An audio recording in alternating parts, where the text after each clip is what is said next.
Hi everybody, it's me Beth, and today I wanted to do a quick video summing up my thoughts of the Nintendo Direct. Unfortunately, due to some major technical issues and shenanigans like that, I was not able to record my initial reaction and be able to post it.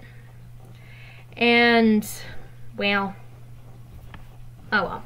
And just setting it up and getting it to work backfired on me, so I'm just going to give you my initial thoughts. Just as a forewarning, I have only watched the Direct once. And here's my initial word spaghetti out of it. So, the Nintendo Direct covered some things, not a lot that people were kind of hoping for, but some stuff happened that was good, other stuff not so much. Let's start off with the good! The good!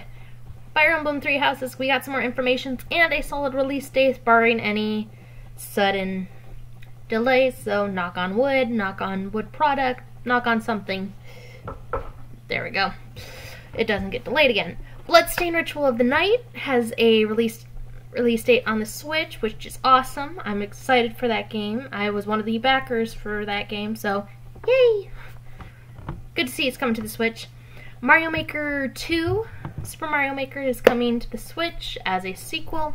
Sequel's adding a bunch more stuff, like characters possibly, 3D Land assets, and some fun stuff going on like that.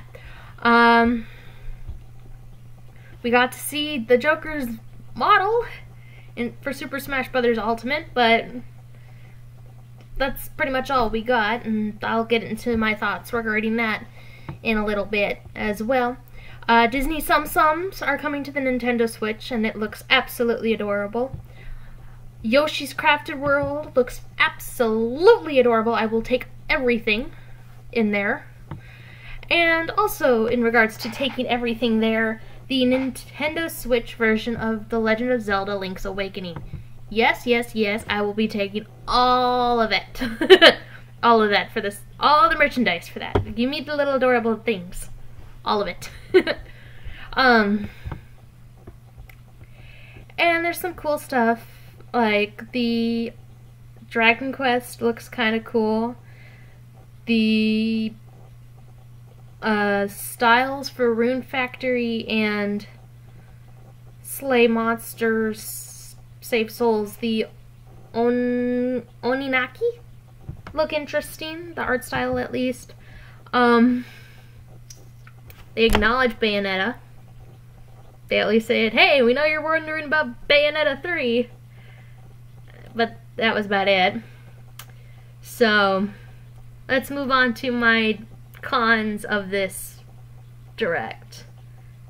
This was not a very good Direct. I will be brutally honest. My thoughts on it are this was a very mediocre Direct that could have happened, that should have happened in January, and I do not see why we could not have had a Direct in January and then something in this month, something different.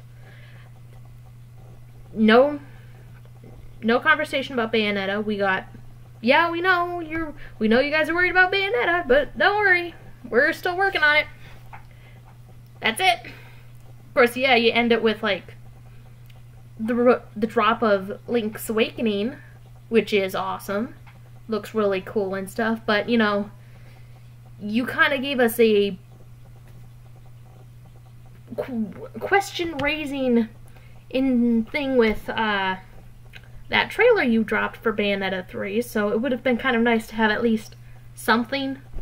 I'd even accept like a trailer of black, like just hear black, and then you hear black, see black, hear Bayonetta's voice about to ask for some help, and then the main villain's voice is like, no, Cereza, not yet.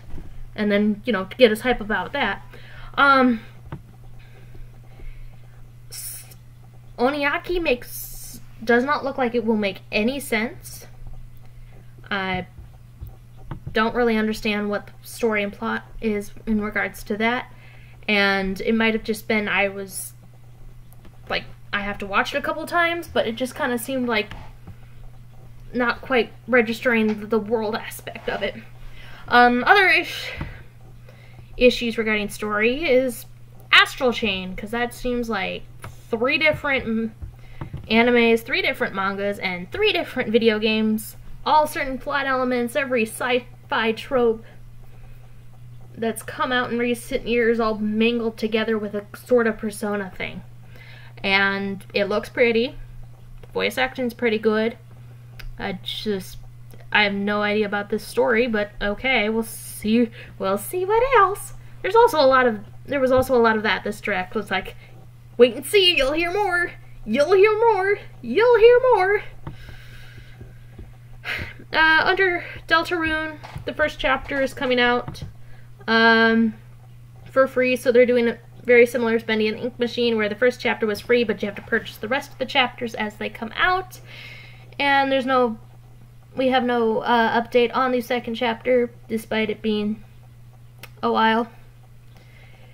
Yeah, kind of a reason why I don't particularly like the episodic style that Bendy and Ink Machine and Deltarune are both doing, because really, now we're stuck playing the waiting game, and when you play the waiting game, there's going to be people who make better endings than what you do, and then people are just going to get disappointed because they hype the games up so much, blah blah blah blah blah, and so on and so forth.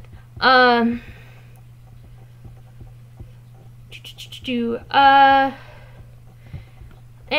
the Smash Bros. Ultimate thing. There was barely a minute of Smash. Like, oh, there's stuff coming up for the spring update, but you gotta wait and see. And then you get to see a little bit of the Joker's model, but that's about it.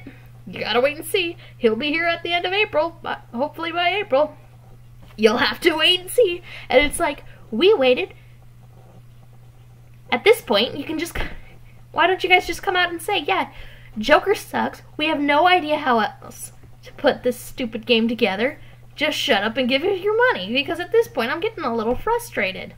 Because it's like, okay, I get it. You don't want to put everything up out front and stuff. But it's like, okay, why couldn't have any of this been in a January thing? Because really, this is very mediocre news. It's like, okay, you couldn't give us like a forward smash, you know, something more than barely a minute of information regarding Smash. And the fact that it was supposed to be focused on Fire Emblem Three Houses, it kind of felt like it was just like barely 10 minutes in, and the stuff and the way it was being presented, it's like, so this is just weird. It didn't give me a lot of good fuzzy feelings. Reminds me a lot of Harry Potter with the 3 houses, and then when he mentions that you gotta pick a house, I immediately flash to Fire Emblem Fates, and it's like, oh, we're going down this route again. And I'll give the game credit. The art style looks really nice. I like the male character designs. Edelgard's design looks really cool. Some of the aspects of the characters are really cool. Other things, it's just like, wow, this really doesn't feel like a Persona game, or this feels like a Persona game, but it's a Fire Emblem game. So it's like the opposite of the Tokyo Mirage Sessions FE.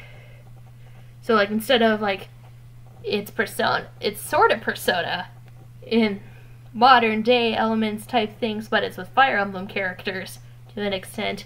It's Fire Emblem, but to an extent it's Persona type thing there, and it didn't feel like there was a lot of information given. I mean, we got our Not Tiki, sorta. Like, this entire thing kind of confuses me, for no doubt. I mean, I do like the aspect of we're a teacher character. I do not like the female avatar. She almost looks like the stereotype of sexy medieval, which, I mean, this is the same series that gave us Camilla, but at the same time, it's like the avatar kind of feels the female avatar. The male avatar, he looks fine. And it's just, I don't know, it feels like there's too many elements of the Fire Emblem Three Houses that are kind of jolting my sense of immersion, because I'm getting, so this is medieval Hogwarts, huh? With Persona. Okay, this is really not cool. And then the assets and stuff for Dead by Daylight don't look as crisp as they do on the PC, which I totally understand. PCs and Switches are completely different animals, so obviously there's going to be some major changes.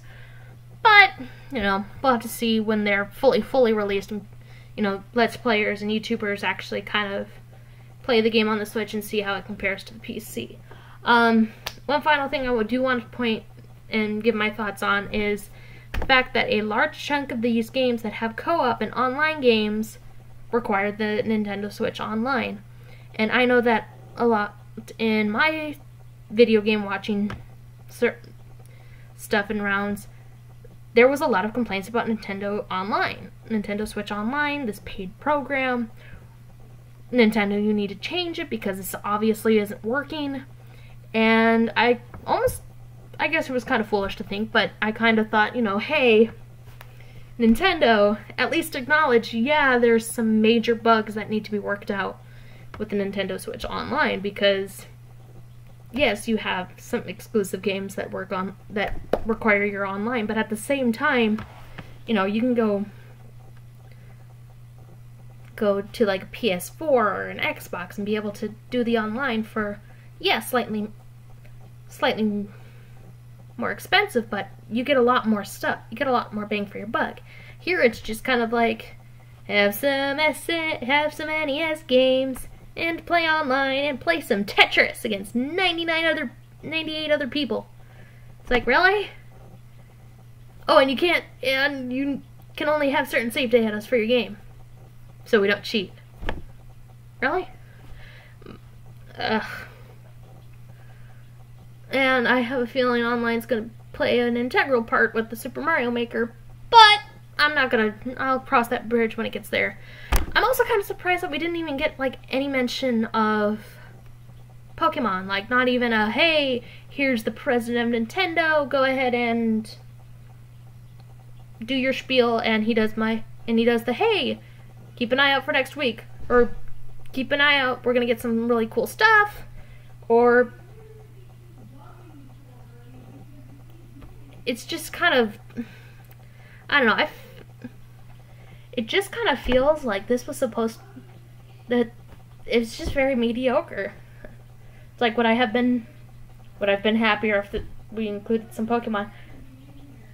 Probably not, because it just kind of feels like, here's some stuff that's sort of coming out, but not really coming out. We don't know if it's when it's coming out, so keep watching and keep waiting. And I was still kind of waiting for that nice pizzazz that previous Nintendo Directs had. Like, you know, something that would make me go, holy crap, did you see that in the Nintendo Direct? And there really wasn't anything that I would be like, did you see? I'd be like, so what do you think about the Nintendo Direct? It was a Direct. It wasn't grandiose. There was no real shock. Like, at the end, I mean, Link's Awakening was a nice surprise, but it wasn't like a shock and awe of like, oh, holy cow, I would have never seen this coming. It was like, okay, cool. This is a really cute game, I really like it. This and Yoshi's Woolly World, I'm a happy clam, yay. But I kind of expected more. Especially since the fact that I kind of personally feel that Nintendo really disappointed a lot of people with the whole no January Direct.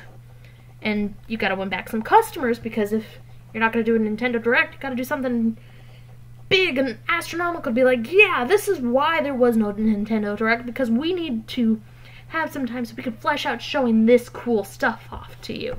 And this Direct just kind of felt like a January Direct. Something that could have just kind of went under the rug. I mean, I am glad that we got some information on Fire Emblem Three Houses. I do hope that more information comes out, because so far it's not really appealing to me. It just, I don't know. I just feel like it's a little, yeah. Could have been better. Could have been worse. Not all that impressed. So, those are my thoughts, rambly and spaghetti as they are. Please feel free to leave your own comments, thoughts, and feelings about the Nintendo Direct. What you liked from it, what you didn't like from it, what do you think of the new games announced, what do you think of the information we got, what you wish you could have seen, and whether you are part of the group that believes that we'll get a Pokemon Direct next week. Thank you guys so much for watching. Have a wonderful rest of the day.